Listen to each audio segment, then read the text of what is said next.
What's up, guys and gals? Welcome to the first episode of Mordheim, City of the Damned, which is another Games Workshop digital conversion done by Rogue Factor. Mordheim is a game that I had never heard of or played, but it's set in the Warhammer fantasy universe, and so once I figured out that I was looking at War Priests of Sigmar and whatnot in the screenshots, I knew that I had to have it. Whereas I am a big Warhammer 40k fan, I used to be a huge Warhammer fantasy fan, and I still do enjoy Warhammer fantasy books and things of that nature. It's just that it's a lot to focus on. The Pantheon is the same in Warhammer Fantasy, so you still have Nurgle, you still have Khorne, you still have, you know, Tzeentch and all of that kind of stuff, but it's set in kind of a Tolkien-esque Middle Ages type of area, in a place called Reichland is where the majority of the stories take place, and essentially it's got like a Germanic, which draws upon also Norse mythology, and just a number of other sort of Germany and the area thereof influences, and when you mash them all together you get kind of a very unique universe out of the whole thing. Mordheim is a board game which is quite a bit more complicated than Space Hulk in most regards, but the nice thing about the game is after you've played the tutorials it'll seem complicated, but once you start playing you'll get the hang of it pretty quickly because one thing builds on another. It's essentially a head-to-head game, so you play against another player. And during each bout, it's usually about 15 minutes, you have your little army of miniatures, they have their little army of miniatures, and you just try and wipe each other out by the end of the game. Let's go ahead and get started because there's not a whole lot to talk about here on the front end. The game as of right now is basically like a proof of concept or like a tech demo. It entered early access yesterday. I didn't have time to cut videos for it because I was fiddling with something else and had major technical issues, but I am excited about playing it today. And there's going to be quite a bit of things for me to explain, so I'm just going to try and get going as soon as possible. There are only two armies to pick from right now. You can either play mercenaries from Reichland, and so the Reichland mercenaries, they're basic humans. I mean, they have the gear that you'd expect, like plate mail, swords, shields, bows, etc. And then you have the good army, the Skaven. And if Skaven are involved, you can virtually guarantee I'm going to play them. They're hilarious. Skaven culture is essentially all about backstabbing and killing each other. The only thing a Skaven hates more than another Skaven is anything that's not Skaven. And so the only thing that really holds their society together at all is their hatred of other beings. So we'll go ahead and I'm going to choose Skaven for this. The load times in this game can be a little bit nasty, so I will more than likely pause through. The storyline of Mordheim, as I understand, is there's like a giant warpstone meteor that's struck in the middle of a town called Mordheim, and these are all like adventuring parties that are going into that area to try and find treasure and everything else.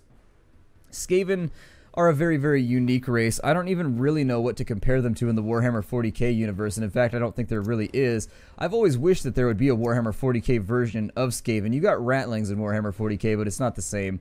Murderous Murderers of the Murder Lord is the name of our team, and what I'm getting from that is that we have strong ethical concerns about the act of murder. We also want to bring in, let's see here, I'm not going to play against a player, I'm going to play against the CPU today. Ooh, interesting. So we got the Bloody Brigade.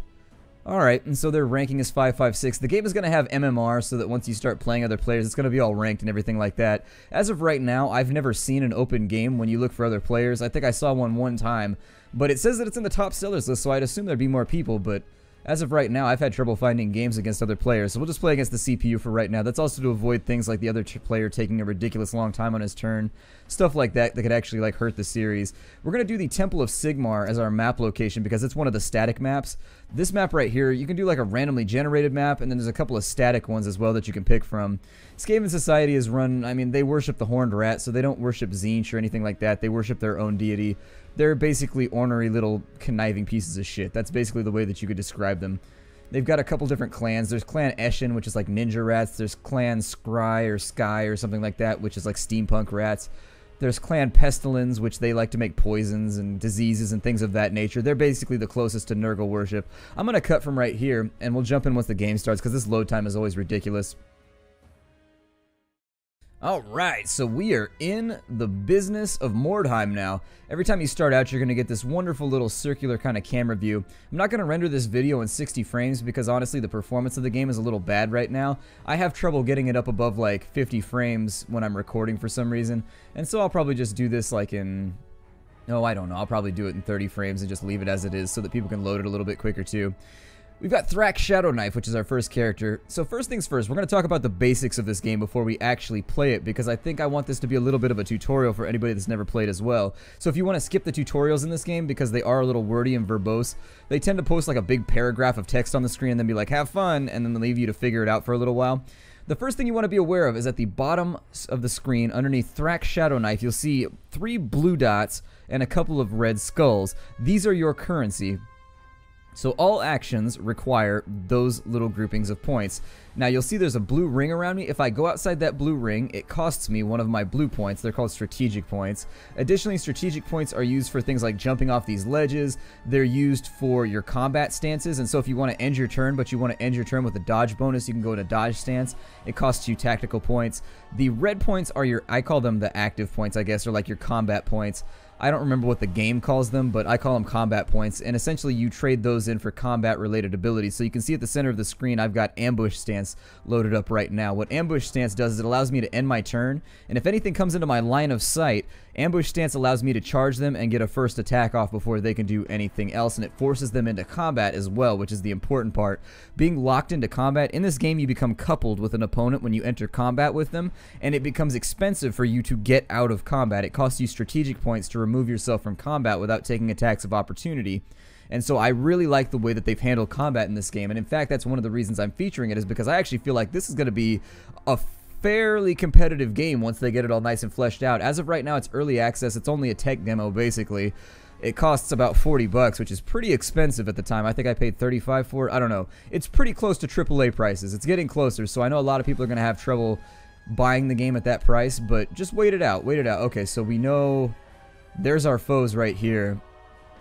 We're up against the Reichland mercenaries, and it looks like we have two ranged characters out here. I think that's an archer right there, although it looks like he's got a bow staff or something. That guy's got musket pistols, and so we definitely don't want to leave ourselves right here. That's the worst plan ever. Now we can assume, knowing the AI like I do, I've played this actually quite a bit at this point, the AI is probably going to try and climb up that wall and come through this door. I'm going to leave him on an ambush stance right there so that when they come around the corner, we can shiv a bitch. And so we've got our next character, Nick it Fetch. And so if we want to stab some man things, that's how they talk. So basically any monosyllabic word, these Skaven will double say it. So die, stab, kill, that sort of thing.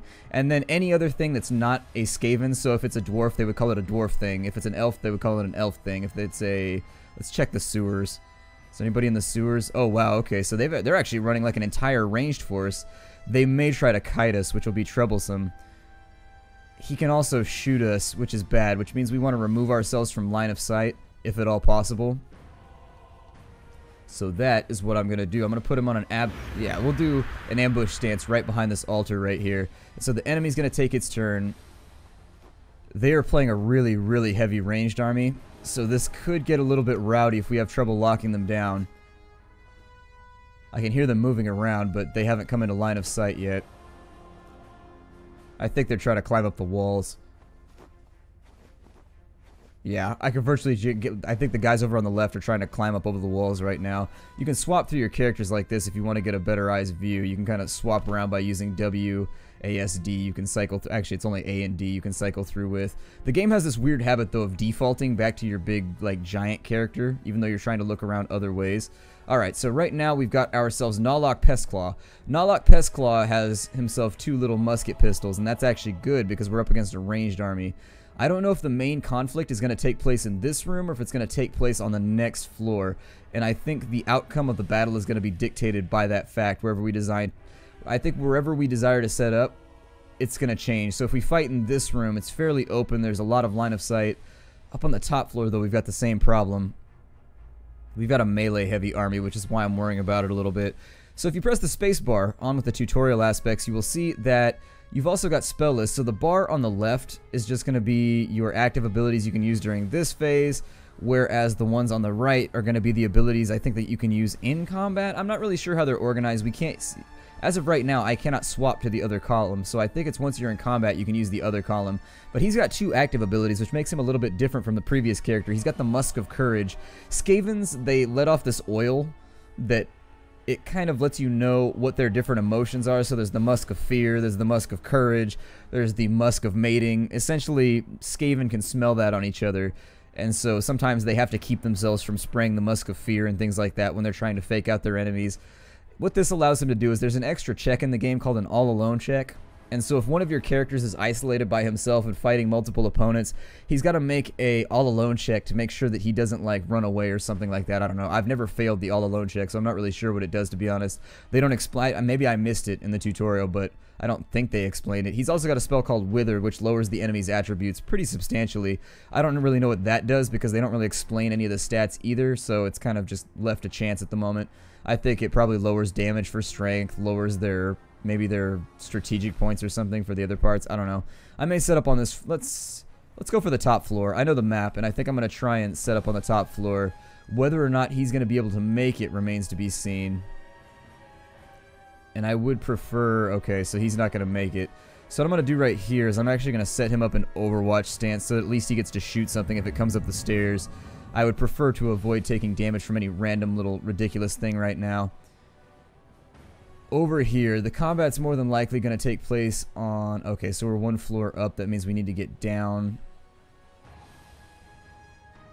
I can do that from right here. And so I'm going to reinforce. This game is all about stacking and fighting on top of your own units. It doesn't look like anybody climbed up right there, but I'm going to leave them on ambush stance right here.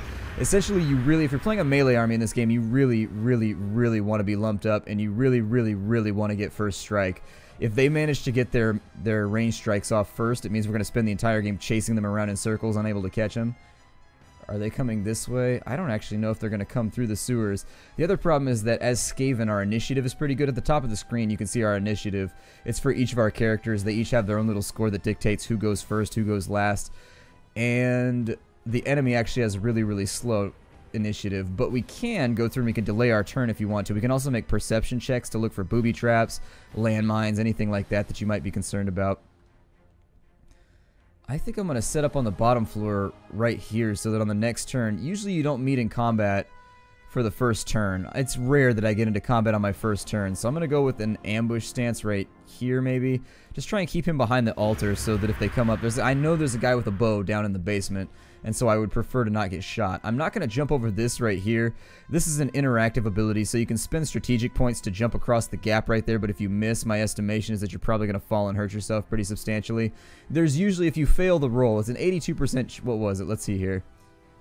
It's an 82% chance for us to jump over there. And I'm assuming that it's checking our agility for that because it's the exact same thing that it checks for our dodge chance. So, where do I want to go right now? Oh, we got to go all the way to the other side and set up. Alright, so that's what I'll do. I want everybody to be on the same floor. I want to avoid making any of our all-alone checks. They don't tend to come out very well for you. I'm going to leave him on ambush stance right here behind this wall. So then I'm just trying to get my attacks off, to be honest. Our big guy has to make a stupid check. If you've ever played Blood Bowl, it's the exact same concept. The character is so inherently stupid that they've got to make a roll before they take their turn to determine if they get a turn at all. Otherwise, they stand around like navel-gazing, mouth-breathing, and debating playing a professional game of ass grab.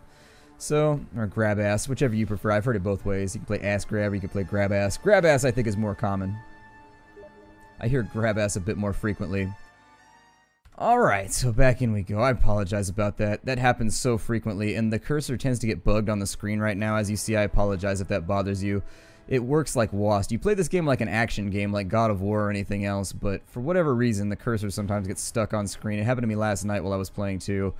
I don't really know what controls that or dictates whether or not it happens. Oh, they've made that just perfectly so that you can't peek down in there without using a strategic point to dive down into the dungeon.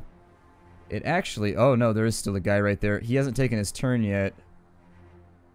I'm just trying to figure out where they are. Oh, no, never mind. There he is. It was clipping inwards. Okay, so there's still two guys down there, both of which are ranged. If both of them were melee, what I would do is I would set up right here with an ambush stance. I would have taken all my guys and set up right here because you can't clip this corner. And so basically they have to take the ambush or they have to cut around this way to avoid it.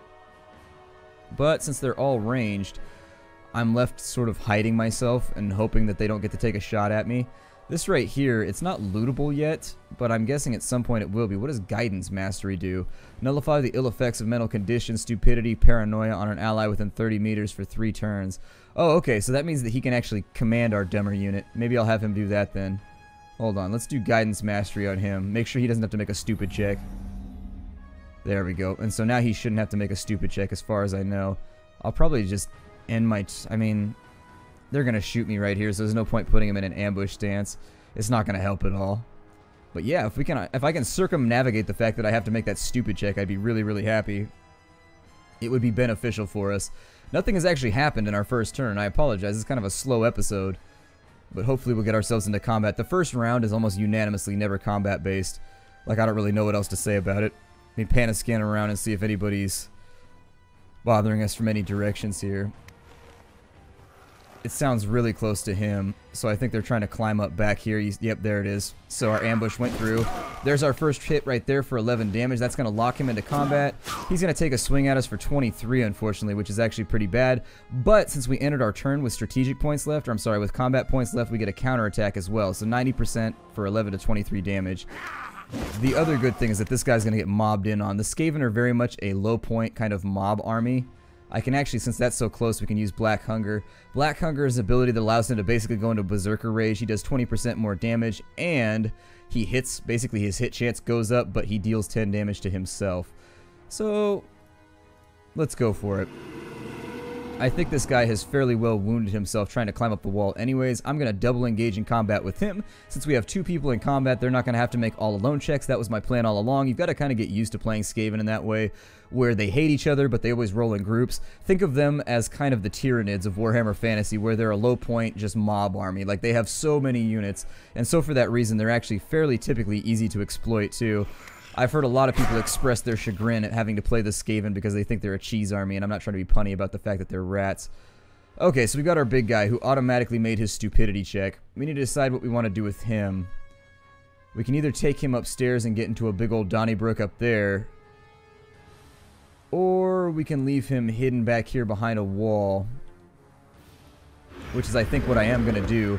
The upshot to him being a stupid character is, as you saw, he had a ton of combat points, and so if he actually gets to fight with anybody, he can do an insane amount of damage. Usually what I try and use him for is I try to use him as a roadblock that people have to walk by no matter what, so that they take damage if they have to walk by him. Tends to be what I prefer. God, that mouse drives me crazy. I hope they get that fixed. I really do hate it. It's kind of an obnoxious thing that you have to learn to live with. If a combat takes place on this floor, I'm just going to try and leave them all locked in right here behind this wall so that when those range guys come up and fight, I can almost guarantee you they will. There's going to be a small combat on the top floor, and there's going to be a big combat on the bottom floor, I think. It keeps defaulting. Whenever they switch characters to it, defaults you back to the other camera view. Are they climbing up right here? No, I don't hear it. It's too far away.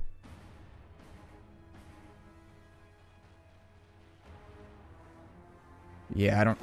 Okay, so it's somewhere near this guy right here.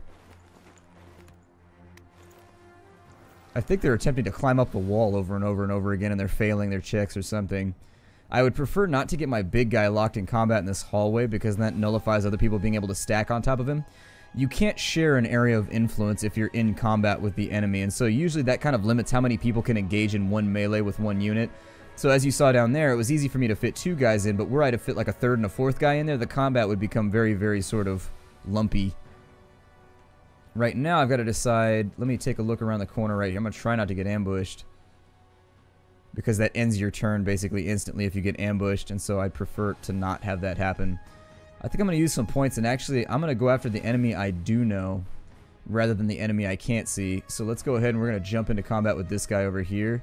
Oh, good, we can still fit. So you see right there's that tiny little sliver. I can't be inside any of the other green circles, so it is what it is. Thrax Shadow Knife. Get all shadowy with that knife. Stab, stab, human things. Yes, stab, stab, man things. There we go. Now he's gone. And so I can decide whether I want to flee or end my turn. If I wanted to flee, what'll happen? The difference between fleeing and disengaging. So you can flee or you can disengage. Fleeing means that you take an attack of opportunity from every enemy inside your area of influence. So let's say that this guy was fighting 3 humans by himself. He would take 3 attacks of opportunity, but it's free. So if you're fighting one person, it might be worth it to disengage if you see an ambush coming that'll lock you into combat with like 4 people that you're going to lose anyways. Disengaging costs you blue points, the strategic points, but alternatively, you don't get an attack of opportunity. He gets a free attack. What did he... No, I didn't say flee. Oh, that was stupid of me. That was super stupid of me. Oh, that sucks. I thought that I went to end turn. Oh, man, that actually just nullified a lot of his HP. I mean, the upside is I can leave him outside of combat now. Like right here.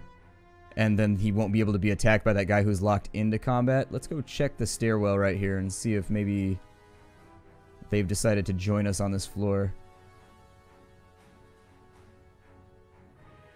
They're actually not moving, weirdly enough. I mean, it's still round 1, I think. I really don't want to attack them if I can help it. But what I will do, I'm going to get ready for another attack on them, maybe. So I'm going to set up right here with an ambush strike. There's lots of random little booby traps and things in the sewers, so be careful. If you're not familiar with the level layout, you should make a perception check right there, which you can do just like any other ability. You just scroll over to it with the Q and the E keys, and once you get to it, you say that you want to make a perception check, and the perception check will actually highlight and make everything dangerous to you glow. It's kind of weird that there's so many chaos things in the temple underneath the Temple of Sigmar. Basically, I'm going to start moving into the sewers because I actually don't see anybody else trying to fight us right now. I may have picked a bad map for this. The AI tends to have trouble with the Temple of Sigmar because there's so many jump checks and things that it can make. I think I'm just going to get up onto this top floor and then we'll just kind of mob around a little bit. Can I make a shot from right here? No, I can't make a shot from right here. Can I jump that? An 85% chance? Yeah, go for it. I'll take 8 damage if I screw it up, though. Please don't screw it up. Okay, so we made the jump. Every now and again they screw it up, and it's funny because they fall on their ass and they hurt themselves, but at the same time, can I shoot him? I would prefer to shoot him, yes. There it is. So he's going to take 18 to 22 damage. Confirm shot. And down he goes. He's out of action, which means he is finished off for the remainder of combat. I'm going to do Musk of Courage right now because I might as well. There's a chance we'll get cursed by Tzeentch when we do this, but... Okay, so it hurt one of my other guys, unfortunately, I think. But curses being what they are. Okay, so we've got another guy down here who's got himself a pistola. I think I can get him into combat right now, so I'm going to go for it. We may take falling damage here. Oh no, he made the jump. Good. One would think that you would not want to front flip if you were already doing a complicated task, but what I want to do is I want to lock this character right here into melee as best as I can because he's a ranged character, and so keeping him in melee is a really, really good thing for us. And so we get to... Oh, he dodged the second one. Okay, so there is mischance in this game. Things can go poorly for you. Just bear that in mind. Oh, he can actually swap weapons. Okay. I was not aware of that. It will, however, cost him... an unfortunate amount. Well, maybe there's not an upshot to this is what I'm going to say right now. That's actually really, really bad for us. On our turn, if I could figure out... Let's see if we can get outside somewhere here and help out with that combat. It's got to be on this side. I don't see any doors or anything that lead out that way. This combat down here is sort of dangerous for us because they've got us outranged. However, what I can do... Does this go around to the outside anywhere? No, it doesn't? Okay. So what I'm going to do then is I'm just going to set up an ambush stance right there and hope that they don't come around. On this side, I want to be in combat with these dudes down here. He's going to need help. He can't handle this guy over here. And so my inclination would be to assist. It's unfortunately going to end his turn, but we have made all of our jump rolls, so that's good. The other thing that I can do is I can charge somebody that's way outside of my range. Can I? Oh, I guess that I can't. Unfortunate. Oh, there we go. So, can I charge him? Or do I not have that? Basically, there's...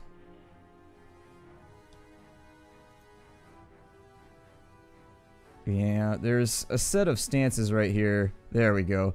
So if you have charge stance, essentially what you can do... We don't have enough points though, but you can take a minus 10% hit chance to charge somebody that's outside your move range. It's actually pretty sweet. It works out pretty well. I don't know if I can get inside. Yeah, unfortunately it's not going to let me, I don't think.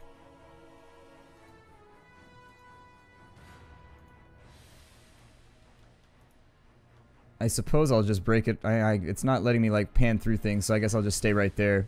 It ended his turn in a bad place, and so on the next turn, I think our clan rat that's out there, he's probably going to end up getting dominated kind of hard. I mean, we've already taken care of one of their enemies, and half of this game is numbers superiority, so you kind of want to roll around in the Zerg mob if you're playing Skaven. They don't hit very hard, and so you really want to make up for the fact that they're kind of weak and ineffective by stacking a lot of them on one enemy and just sort of tackling them to the ground and taking them out. Alright.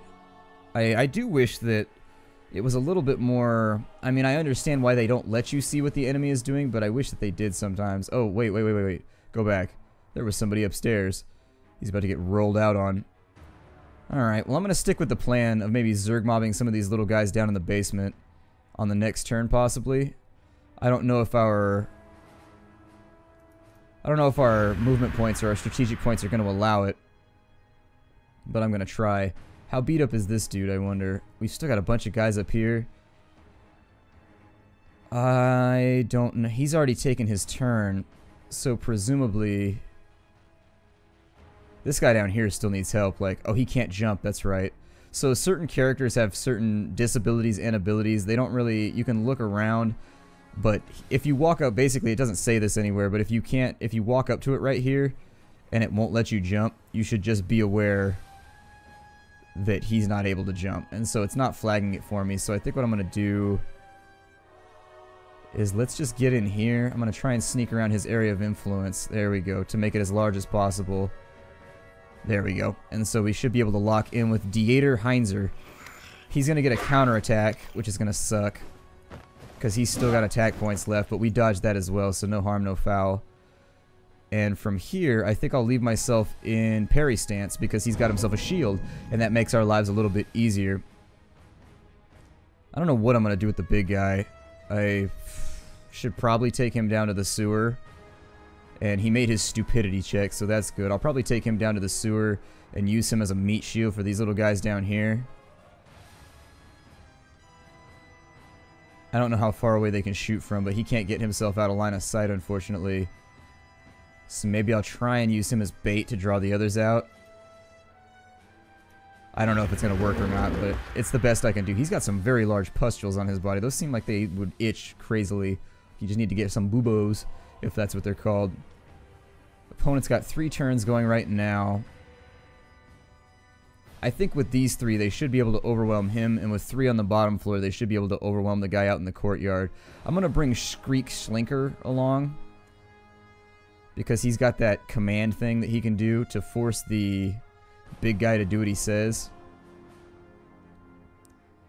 Since they've got a bigger combat down here, I'm going to try and double up, basically. It's going to be like 4... I'd like it to be 4 or 5 versus 2. Just working to Skaven strength, which is Zerg mob numbers. Okay. Pretty happy right now with our setup. Hopefully we're able to bait these idiots back in. Taking a look at the overmap. We're a little bit isolated right now, which does not please me. It's defaulting my camera. I'm not doing that. Every time it changes characters, it moves your camera back to the initial guy that you were looking at things with, which can become a little bit frustrating sometimes. He apparently tried to leap off of something and failed. He only hurt himself for 1 damage, though, so it's not much of a penalty. I mean, it is what it is. His turn is now over, but I think I'm going to use this opportunity to maybe... Let's wait till our next turn, but then I'm going to break off the episode here, and we'll do the second half in the next episode. Unfortunately, it takes a while for combat to be joined in this game, and as you can tell, it does play very much like a board game. Oh, it's round 3 right now? Oh my god, this is taking forever. Alright, well, my name is Splattercat. Thank you for joining me here at the Nerdcastle for the first episode of Mordheim. Hopefully we'll finish off this combat in the next episode. After that, we'll do one as the mercenaries as well, so that you can see both sides of the combat. Take care, everybody, and hi-do!